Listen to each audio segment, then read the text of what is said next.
So Naboisho Conservancy was established way back in 2010. There's about 700 individuals from different families who have come together to set this land aside for tourism and wildlife. And there was a number of reasons why Naboisho Conservancy was set up, and one being that the land then back was subdivided, and it just means that the lands will be privatized, and once that happens we lose a lot of habitat for the wild animals. The best way to retain the habitats is to have this setup.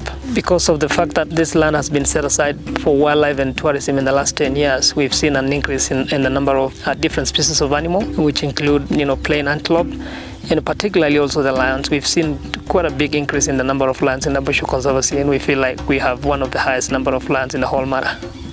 So the idea of also setting up grazing zones within Naboisho Conservancy is so that we can also have the Masai people benefit from conservation and tourism and wildlife, and at the same time be able to live the traditional life of keeping animals like cows, sheep and goats.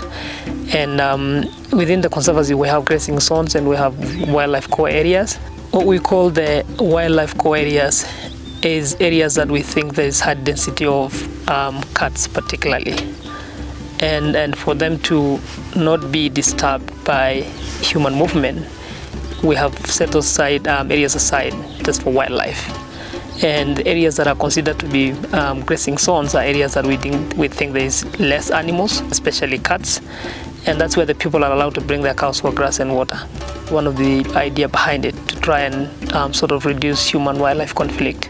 Asilia is one of the best tour operators in Kenya in terms of how they impact the environment and how they look after the environment, and also in terms of how they work hard to try and make sure that the local communities are also positively impacted by what they do here. They do support a lot of projects within the community, which include water projects, schools, health facilities, and also partnering with other groups to empower women in terms of beadwork.